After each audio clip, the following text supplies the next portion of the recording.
Sawadee-kap! Good morning kuya! At good morning mga kasambahay! Ako si Aljo Brian Banyes ng Jasian's Kitchen, ang makakasama nyo ngayon sa Cook It Right. Ngayong araw, isi-share natin ang isang flavorful na Thai recipe na tinatawag na khao soi. Khao soi is a famous Thai curry noodle soup at ito ay tinaguriang the best soup in the world noong 2022 ng Taste Atlas. Tara! Simulan na natin iluto ang chicken khao soi.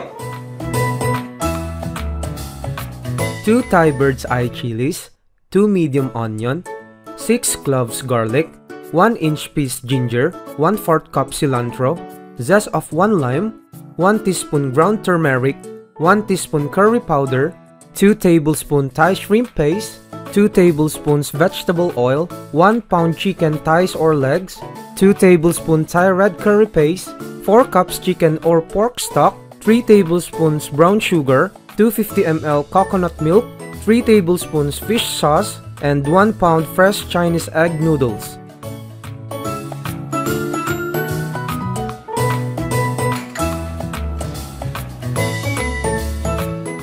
Dudurugin natin lahat ng ingredients para sa ating khao soi paste. Hintayin lang natin ito hanggang mapagsama-sama ang lahat ng mga sangkap. At saka i-check ulit natin.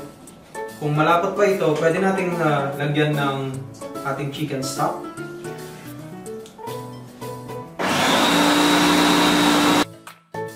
Ngayon, meron na tayong khao soi paste, mga kasambahay. Ngayon mga kasambahay, prito po natin ang noodles para sa ating garnish mamaya. Dahil lang po natin uminit ang wok, saka natin lagay ang mantika. Ngayon, pag mainit na, pwede na natin ilagay ang mantika. So, dahil lang po natin uminit yung mantika, saka natin lalagay ang ating noodles. Ngayon po, pwede na po natin ilagay ang ating mga noodles. Ngayon, hintayin natin hanggang makita nating light brown ang ating noodles, saka natin hamunin. So, tanggalin lang po natin yung excess oil. Sa parehong mantika, mga kasambahay, ipiprito naman natin ang manok.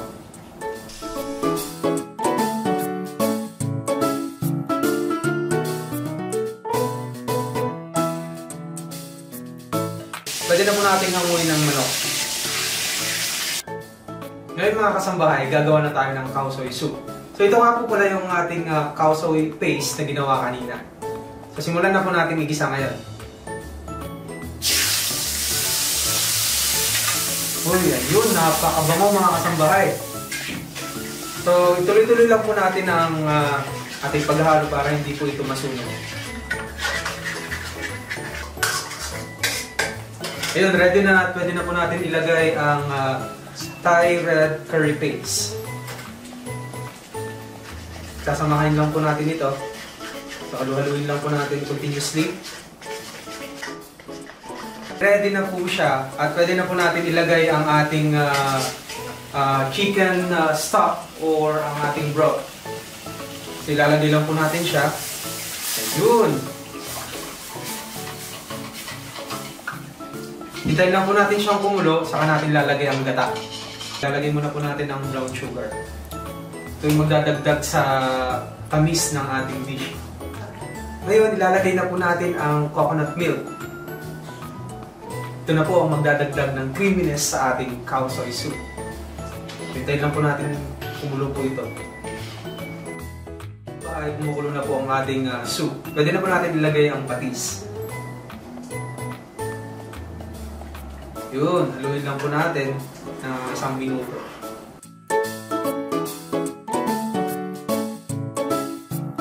Ayun mga kasambahay, pwede na po natin ibalik ang ating prinitong manok kanina. Hintayin lang po natin ma-absorb ng chicken ng soup at ito yung magpapalambot din sa ating chicken mamaya. Ayun mga kasambahay, ready na po ang ating khao soi soup at malambot na rin po ang ating chicken. Luluto na po natin ang ating egg noodle. Papakuluin lang po natin ito, saka natin nilalagay ang ating egg noodle pag kumulo na po. Kumukulo na po ang ating tubig. Pwede na po natin niluto ang ating egg noodle.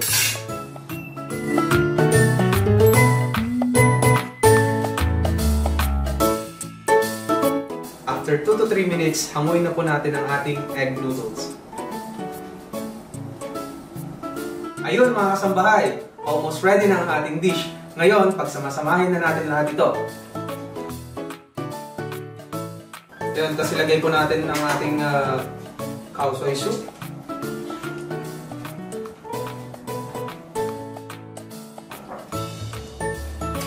Saka lagyan na po natin ang ating garnish, ng onion, ng lime, ang ating sour pickled mustard, ang ating cilantro.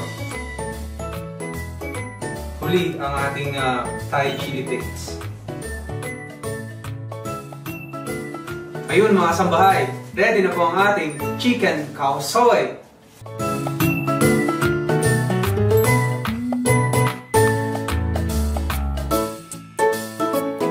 Ngayon, para tikman ang ating chicken khao soi, kasama po natin ngayon ang ating kasambahay na si Nanay Elisa Nicolas. Hello po mga kasambahay! Wow! Mukhang masarap pa! Sige nga, tikman nga natin. Tapos haluan din natin. No?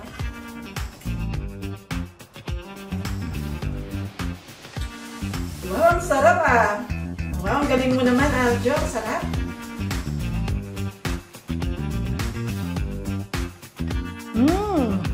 Aroy Mac, ang sarap!